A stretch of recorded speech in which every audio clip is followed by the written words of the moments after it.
જય હિન્દ, વંદે માતરમ દોસ્તો, સ્વાગત છે તમારું ફેમસ એકેડમીની યુટ્યુબ ચેનલ ઉપર।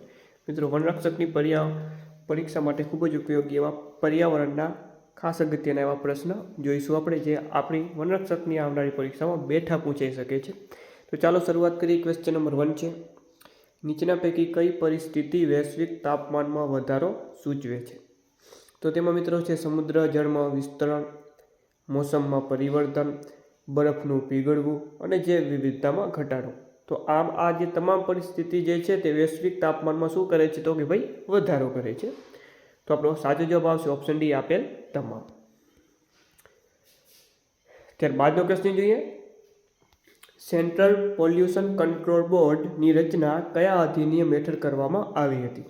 ઓકે, CPCB જે સેન્ટ્રલ પોલ્યુશન કંટ્રોલ બોર્ડ છે એટલે કે CPCBની જે રચના છે તે કયા અધિનિયમ અંતર્ગત કરવામાં આવી હતી? તો પાણી એટલે કે પ્રદૂષણ નિવારણ અને નિયંત્રણ અધિનિયમ 1974। ત્યારબાદનો ક્વેશ્ચન છે, રાષ્ટ્રીય વાયુ ગુણવત્તા સૂચક આંકમાં નીચેના પૈકી કયા પ્રદૂષકોનો સમાવેશ થાય છે?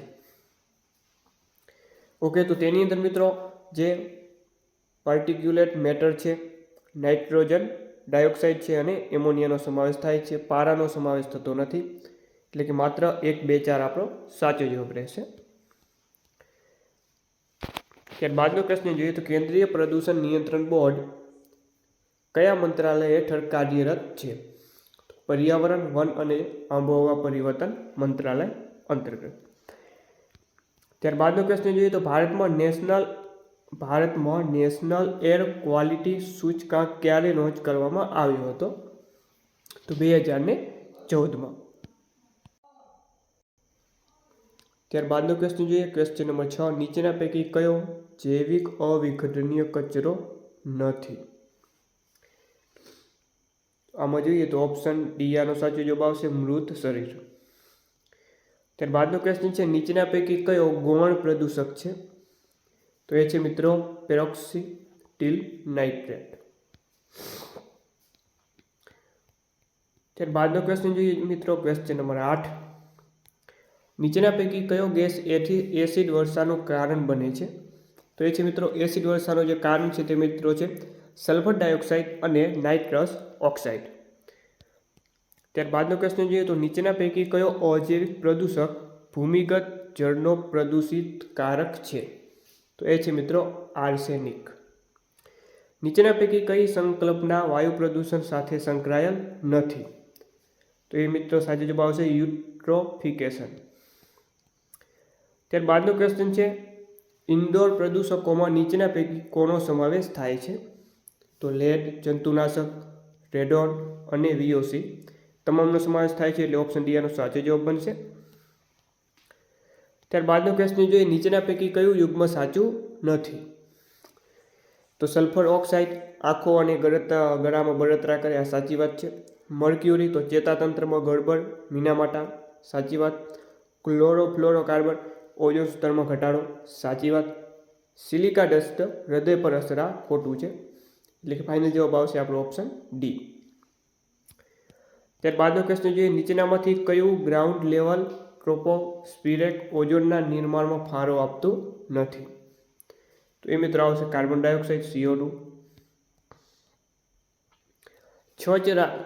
રાષ્ટ્રીય સ્વચ્છ હવા કાર્યક્રમની શરૂઆત પર્યાવરણ, વન અને જળવાયુ પરિવર્તન મંત્રાલય દ્વારા ક્યારે કરવામાં આવી હતી? 2019માં। ત્યારબાદનો ક્વેશ્ચન જોઈએ, બાયોલોજિકલ ઓક્સિજન ડિમાન્ડ એ શેનો એક માપદંડ છે? તો એ મિત્રો માપદંડ છે જળચર ઇકોસિસ્ટમમાં પ્રદૂષણ નિરીક્ષણ કરવા। નીચેના પૈકી કયા પ્રદૂષકો પીવાના પાણીમાં જોવા મળે છે? તો જે પીવાના પાણીની અંદર પ્રદૂષકોની મિત્રો વાત કરીએ તો આવશે આર્સેનિક, ફ્લોરાઇડ, સલ્ફર ડાયોક્સાઇડ, તો આપેલ તમામ। નીચેના પૈકી કયા વાયુનો ઉપયોગ પીવાના પાણીને શુદ્ધ કરવા માટે વપરાય છે? તો સરળ ક્વેશ્ચન છે, એ છે મિત્રો ક્લોરીન। ત્યારબાદનો ક્વેશ્ચન જોઈએ તો નદીમાં જળ પ્રદૂષણ એ તેમાં ઓગળેલા ખાલી જગ્યાની માત્રાને આધારે માનવામાં આવે છે? તો મિત્રો ઓક્સિજન। ધ્વનિ પ્રદૂષણ માપવા માટે નીચેનામાંથી કયા એકમનો ઉપયોગ થાય છે? તો ડેસિબલનો। મોટર વાહન અધિનિયમ હેઠળ હોર્નના અવાજની મર્યાદા ખાલી જગ્યા ડેસિબલ સુનિશ્ચિત કરેલ છે? તો 93 થી 112 ડેસિબલ. ત્યારબાદનો પ્રશ્ન છે ધ્વનિ પ્રદૂષણ નિયંત્રણ અને નિયમન સંબંધિત અલગથી અધિનિયમ ભારતમાં ક્યારે બનાવવામાં આવ્યો હતો? તો વર્ષ 2000. મોટર ટાવર ખાલી જગ્યા છોડે છે? મોટર ટાવર ખાલી જગ્યા છોડે છે તો ચુંબકીય કિરણો. નીચેના પૈકી કયા કચરાને ઘન કચરા તરીકે ઓળખવામાં આવે છે? ઘન કચરો. ઓકે, આપણો જે પર્યાવરણનો જે સિલેબસ આપેલો છે તેમાં ઘન કચરાનો પણ સમાવેશ કરેલો છે. તો તેના ઉપરથી ક્વેશ્ચન છે કે ભાઈ નીચેના પૈકી કયા કચરાનો ઘન કચરા તરીકે નીચેનામાંથી કોને ઘન કચરા તરીકે ઓળખવામાં આવે છે? તો એમાં મિત્રો રાખ એટલે કે ફ્લાય એશ, ફોસ્ફરસ, જીપ્સમ અને ધાતુનો પોપડો તમામ આવશે. એટલે ફાઇનલ જવાબ આવશે આપણો ઓપ્શન ડી 1, 2 અને 3. ત્યારબાદનો મિત્રો પ્રશ્ન જોઈએ. સુખોમજરી નીચેના પૈકી કઈ પહેલ માટે જાણીતું છે? તો સ્થાનિક લોકો દ્વારા જળ વ્યવસ્થાપન.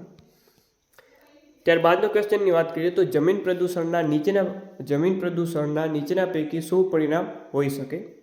તો જમીનની ફળદ્રુપતામાં ઘટાડો. ઓકે, જો જમીનનું પ્રદૂષણ થાય તો જમીનની ફળદ્રુપતા ઘટે, જમીનનું ધોવાણ વધે અને ખારાશમાં પણ વધારો થતો હોય છે. તો આ તમામ આવશે એટલે કે ઓપ્શન ડી આપણો ફાઇનલ જવાબ બનશે. મિત્રો, આ હતા પર્યાવરણના ખાસ અગત્યના ક્વેશ્ચન. આવા જ પર્યાવરણના ઉપયોગી પ્રશ્ન માટે ચેનલને સબસ્ક્રાઈબ કરી લો. વિડીયો સારો લાગે તો વિડીયોને લાઈક અવશ્ય કરજો.